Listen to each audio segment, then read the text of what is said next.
My name is Denz and I'm a statue collector. So what got me into collecting statues? Initially, I was really a comic book collector and I was fine with that. I was trying to acquire sought after key issues and all that. It's probably around maybe 3-4 years ago when I kind of bought a piece to display in front of a comic book. And then that's when the whole thing started. It kind of like just blew my mind because it's pretty much alive. It like totally blew my mind now. So I started from there. I started from like little small figures, and then it went up to a different level. I realized I really wanted to pursue collecting statues because one, I've always been a collector, and there's always this sense of achievement when you're obtaining a piece. It's not actually just because you've gotten a rare piece or a very sought after piece per se, but it's also the feeling of achievement that you've got that and you've kind of praised yourself and enjoyed that you actually got to own one.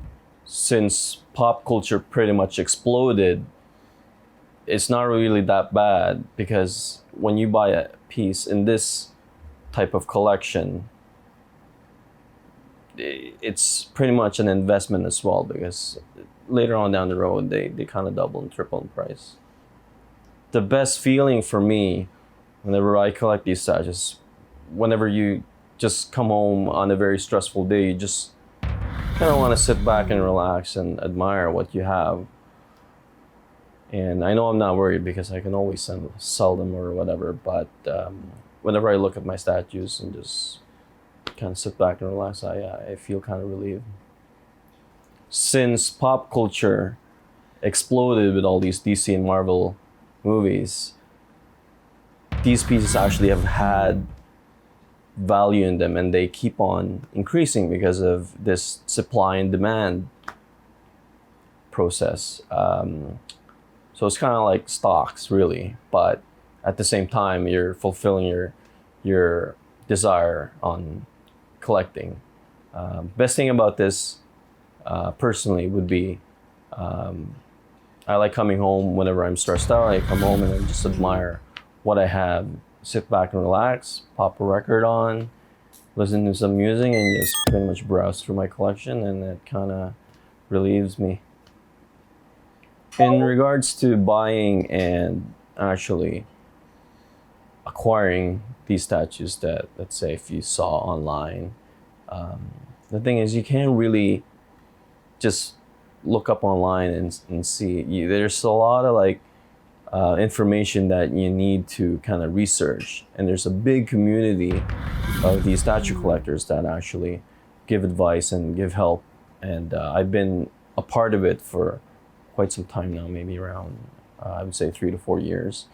And like any other groups, I guess there is drama, there is people helping you out, people bringing you down, but the whole point of you being there is being part of the community and to help for you to get all this information in regards to the process of actually buying.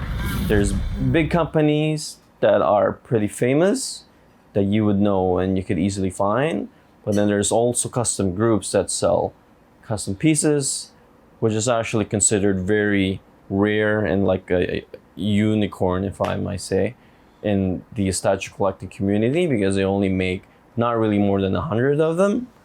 So that's one of them, and the prices on those are really high because there are only like 50, 30, maybe even 20 of them made in the whole world. So why do you buy these things? Why do you want to buy like rare pieces that's only 20 made around the world? The same as like how a person likes art. I like art. I'm not a millionaire like you see in TV that bids on a piece of art that you can't even understand what it is and pays $1 billion for it. So it's pretty much the same drive that you get from these statues.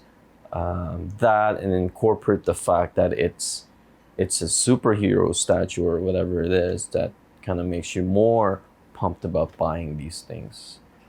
And regards to like ways to actually buy them, you can get them online through that community that I actually mentioned, through other people selling them. There's always like separate buy and sell pages for them.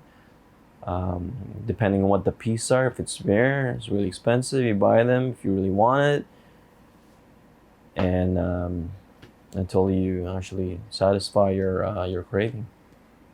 How these pieces or statues really cost, there's really no set price of them. It's like what I mentioned earlier, it's supply and demand. The rarer the piece, the more expensive it is. The custom statues that I mentioned are only made around maybe 20, 40, 50, not even more than 100. They're even more expensive. So I would say around, maybe if I were to range it, it would be like from $50 to $5,000, depending on how rare the piece is. But if you get them at the right time, at the right moment, you get it in a very good time, it'll actually increase in value and you actually make more money when you sell it afterwards. That's if you sell them. Most of the time, you don't really sell. You buy more than I sell. Where do I see this venture going in the near future? I don't know. I've always been a collector. I don't know if I'll be stopping anytime soon. So as long as I've been keeping an eye on my finances, I guess if I have to really sell, I'll sell to make room for a new one. And maybe there'll be a phase that I'll slow down, and maybe a time that I'll purge out a set. It really depends on how life goes. I don't really have any other hobbies other than playing music.